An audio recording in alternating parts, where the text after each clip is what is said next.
Welcome back to Movie Recaps. Today I will show you an adventure, sci-fi, thriller film from 2020, titled Voyagers. Spoilers ahead. Watch out and take care. The Earth is dying. Scientists look for a new planet able to sustain human life and find it in the year 2063. The planet is seen on screen, while a woman explains that it is a planet humans can colonize. She continues, saying that a scouting mission to the planet should be sent. Since the voyage there will take 86 years, the crew of the mission will reproduce on the ship, making the third generation on board the one to reach the planet. The crew is genetically engineered on Earth by combining the genes of leading scientists. A man is seen talking about the reasoning behind this plan, justifying why the crew will be specifically engineered to man the mission, consisting of children raised and trained solely for its purpose. The next step is assessing when they'll be ready to go. The younger the crew is, the longer the resources can be preserved. But, the man, Richard, is worried that they might not be fully equipped to deal with the complexity of space travel on their own. Later, Richard is seen entering a facility where the child crew is being raised and he gets into full protective gear. He enters the rooms where they live and when they see him they all rejoice. Richard monitors where they are in their education, and then tucks Christopher, Sella and Zach into bed.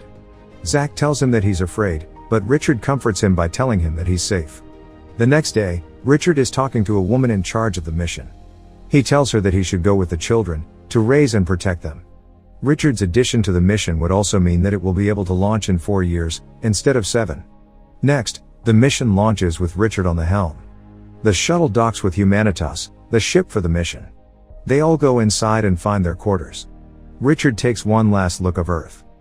10 years later, the children are already adults, as they can be seen waking and getting ready to start their days on the ship.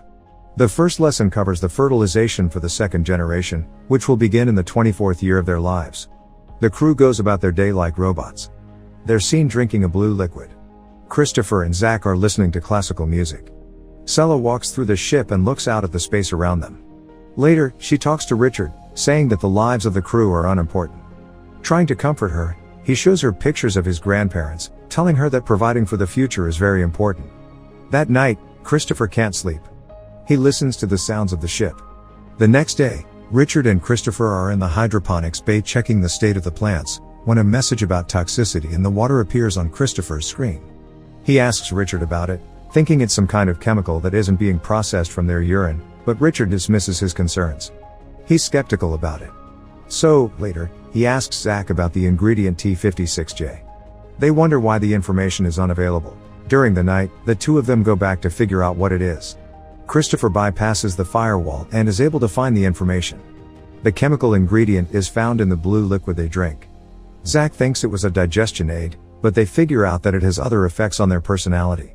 It makes them dull and docile, decreasing their desires and pleasure responses. They're being drugged and pacified, so they don't reproduce naturally and overpopulate the ship. The two of them stop drinking the blue liquid. Later, they share the information with Kai and Julie, along with the information about a hidden compartment on the ship. Later, Christopher is in a session with Richard. He says he knows that he's been lying to them, but only mentions the unmarked compartment, Pod 23. Richard tells him that the mission must have lied to them for a reason, that the pod might be for the third generation. After the session, Richard sends a message back to Earth asking if he could share everything with the crew and be honest with them, so they don't lose faith in him. The message will take time to get there. The next day, while standing in line next to Sella, Christopher has a fantasy about her. They eat lunch and he keeps looking at her, but Zach approaches her telling her that she's changed. Richard comes in and tells him not to grab her, as per the rules. In the gym, Christopher and Zach are seen fighting and taking it a bit too far. The others don't understand what's happening. The two of them start feeling the effects of not taking the drug. They hear the ship noises and go to an observation room where they see one of their fellow crew members. The three of them talk about what it might be, so he tells them that he thinks it might be some kind of alien life form. Sella and Richard are in his office and he shows her dried plants from Earth. Zach and Christopher hear them talking and approach the room. Zach sees Richard touching Sella's shoulder and gets jealous. They lose contact with Earth and Richard informs them that their transmitter needs to be fixed. Zach will come with him, while the others continue with their roles. The preparations are underway as Zach sees Sella and approaches her again. She tells him about the suit he'll be wearing and he starts touching her inappropriately. Richard runs in and gets him off of her. He asks Zach what's happening, but he runs away. Looking for him, Richard sees Phoebe on the way and she tells him that he stopped taking the blue. Next, He runs into Christopher and finds out that he stopped taking the drug as well. They argue, but Richard tells him that the drug was implemented to stop precisely the type of behavior witnessed in Zach. He asks Christopher to help him fix the transmitter, so that when it's online he'll back him up when he voices his objections to mission control. All of the other crew members are on their positions in the ship, while prep for the spacewalk is underway. Zach enters the systems room. Richard and Christopher go outside the ship. Christopher is experiencing sensations he hasn't felt before, so Richard keeps an eye on him. Richard repairs one of the transmitter parts, then goes over to the second one. Inside the ship, the noises from the ship can be heard again, and the crew is getting restless. They check to see if anything else is outside, and suddenly something appears on the screen next to Richard and Christopher. It hurts Richard, hurling him away from the ship. The ship has some kind of malfunction as well. No one knows what has happened. There is a fire in the systems room. Christopher brings Richard inside and they take him to medical. All kinds of errors appear on the ship, from navigation to communication. The medical team and Sella are trying to resuscitate Richard, but it doesn't work. Sella is the chief medical officer and pronounces him dead. Later, the crew has a meeting, where they speak about what has happened. They mention the creaking sound. One of the crew members says he saw something on the monitor when it happened, that looked like a force jumping into Richard, like it was something alien. Phoebe starts crying. Christopher comforts them, saying that if they keep it together they'll be alright. The systems reboot and the crew is checking the surveillance archive, but all of the footage has been deleted by the fire in the systems room. They need to choose a new chief officer. Zach says that he should be chief. But the others say that they need an election. All of them vote and place Christopher as chief officer. Zach is jealous, but congratulates him regardless. First order of business is repairing the damage in the transmitter. He gets the entire crew working on the other repairs on the ship caused by the fire. The surveillance system is the last thing on the repair list, so they can see what happened to Richard. They hope the drives are intact. Sella goes to his office and looks through his pictures and videos, when Christopher arrives at the door. She tells him that she is supposed to destroy his personal archive, even though she doesn't want to do it. She shows him Richard's photographs and they talk about the importance of parents. He asks why Richard told her about his life, thinking that they might have been more than friends, but she explains that he was just feeling alone. They look through his video diary, where he explains how much he believes in the mission and talks about how much he cares for them. Christopher is looking for the crew and finds them in the cantina, angry that they're not at their posts.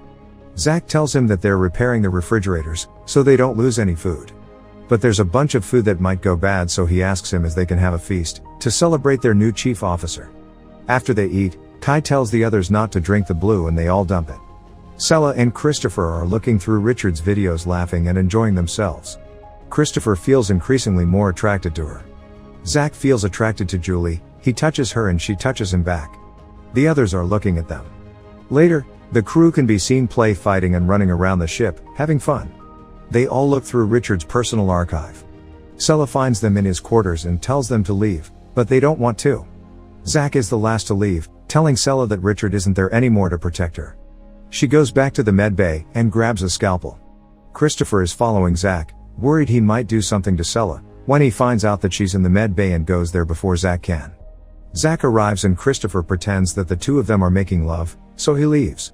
Sella threatens him with the scalpel, not understanding his intentions. But when he says he's there to help her, she says he should help the rest of the crew, because they're getting out of control. Christopher leaves and finds Zach along the way, telling him to stay away from Sella, when they hear the strange crackling noise again.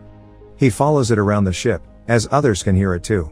Kai sees Julie getting close to another crewman, so he flies into a rage and punches him off her. They fight. Later in the cantina, Christopher tries to get the crew to behave, but they don't like it. Suddenly, the crewman that Kai beat up starts hitting him with a tool.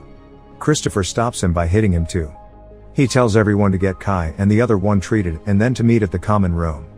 In the meeting he tells everyone that the fighting has to stop and the reparations have to continue. Zach challenges him and the others think that they shouldn't be doing the work because they won't get to the end of the mission. Christopher says that their grandchildren will and that they need to support them. One of the crew members says he doesn't want to work in the systems room because the alien lives there. He thinks Christopher brought it in when Richard died. Phoebe suggests they repair the surveillance system and see what happened, but Zach belittles her and tells Christopher to shut up too. He doesn't care about the rules anymore and tries to get the others on his side, saying Christopher isn't the right leader. Zach thinks he should be the leader and tries to convince the rest of them to become a part of his group, which will be strong enough to fight the alien if it's there. Many of the crew follow him, but some of them stay on Christopher's side. That group goes to the surveillance room to fix the system, afraid the alien might be there. Christopher goes in first to check. Zack and the others roam the hallways and reach the systems room. Him and Kai go inside the room, not knowing Christopher has been in there too. They go deeper inside the room to look for the alien. The ones on the outside see something happening inside, and Zack and Kai run out terrified, sealing the room as they leave. Later, they tell the others from the group that the alien attacked them. Meanwhile, Christopher brings the surveillance drive to Sella in the med bay. Him, her and a few others check the footage. They find the footage from the systems room and realize that it was Zack and Kai that killed Richard by electrocuting him, then lied about the alien. The group decides to keep quiet for the moment, until they figure out what to do. Christopher and Sella hide the drive in her room and talk about Zack. He thinks that this is what they're really like without the drug, but she disagrees, saying that the two of them are different. He says that he's worried that the others won't care about the truth and that maybe he doesn't care either. Sella tells him to stay with her. They kiss and they sleep together. In the morning, there's a knock on Sella's door. It's Zack saying that he'll come inside, one way or another. When she and Christopher open the door, Zack and Kai invite them to another celebration in the cantina. Christopher's group arrives, while the others are already eating. Zack invites them to get some food. When they sit down, he stands up and proclaims himself the new chief officer. Suddenly, Christopher stands up too, goes to a monitor and plays the footage from the incident. He tells the others that Zack killed Richard and that there is no alien, that he's been lying to them. He suggests Zack confines himself in his room, while they consult the program and they decide what to do.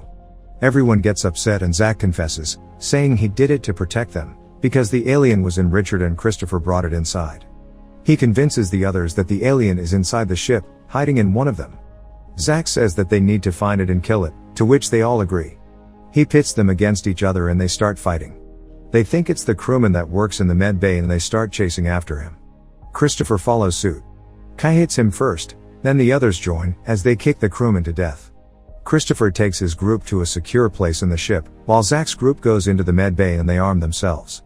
Christopher's group tries to figure out what to do and some of them want to give up, saying they can't do anything in the moment. They think they should join Zack's group and try to detain him later, because his group has weapons and they don't. Sella realizes that Christopher knows about the weapons hidden on the ship in the secret compartment. Christopher goes to find it by himself. He opens a compartment and crawls inside, searching for it. When he finally finds it, he can't open it and an alarm starts blaring, which Julie and another crewman hear. They hear him inside the compartments too and tell Zack about it. Christopher gets out to get some tools to open the compartment, but when he comes back, the other group is already taking the compartments apart. They open the secret compartment and find the weapons. Kai thinks they're meant for the third generation, but Zack says they are for them. Two people from Christopher's group want to join Zack and the others. Zack asks where the rest are hiding. Sella, Phoebe and Christopher devise a plan how to get close to Zack. He suggests that he should kill him, but Phoebe doesn't like it. Sella watches them on the monitor and sees that they're moving, coming after them. They cut their power and arrive at the room. Sella tells her group not to resist, as the others storm the room and grab them. Sella stops them, as they are dragging Christopher away, and asks to talk privately to Zack. She says she wants to be with him and join his group, as she walks up to him. But he rejects her, laughing at her when Phoebe appears asking if they've all gone crazy. She says they can decide not to act the way they have. But they all tell her to shut up. Suddenly Kai kills her to the shock of everyone, including Zack. But he turns it around and goes after Christopher. He and Sella escape, but the others hunt for them throughout the ship. They hide in a vent, but the others quickly find which one it is. Zack shoots inside, as Julie tells him to be careful, because he's destroying their food supply. He sends one of his men after them to see if he got them, but they escape again. Suddenly, someone shoots at them, so they start looking for weapons. Christopher finds a fire extinguisher and as Kai comes inside the med bay, they incapacitate him and accidentally kill him. Zack finds them fast and shoots after them as they run away. They get into an airlock and Christopher tells Sella to get into a spacesuit. He covers the window of the airlock. When Zack reaches it, he shoots without hesitation. Suddenly he's sucked inside, because the hatch to the outside has been opened. He grabs Sella and goes to close the hatch, fighting with her and eventually stabbing her with a knife. Christopher pushes him outside the hatch, but as they fight, ends up sucked out in space himself. Before Zack can close the hatch, Sella kicks him out of it. She searches for Christopher, waiting for him to come back and suddenly sees him grabbing onto the ship. The two of them come back inside and tell the others that Zack is gone. They put down their weapons. Sometime later, all of the crew is having lunch in the cantina. Sela asks Christopher how they can make sure something like that doesn't happen again. They listen to some of Richard's recordings again, in which he says that no matter what bad happens on the mission, the ones that prevail are proof that humans are worth saving. The crew votes for a new chief again and they choose Sela. She records a diary in which she says that they will vote for everything from that moment on and that they will still not go back to the blue. The crew continues repairing the ship and work together in peace as time goes by. Sela can be seen pregnant and the baby is Christopher's. The baby is born. A few years later, it can be seen running on the ship and joining other children. Those children grow up on the ship, as the first generation grows old. 86 years since the start of the mission, the Humanitas can be seen floating in space and engaging its drive to land on the planet. The older generations and the younger ones look toward their new home on the alien planet. Make sure to subscribe and turn on notifications so you can watch more videos like this. Thanks for watching.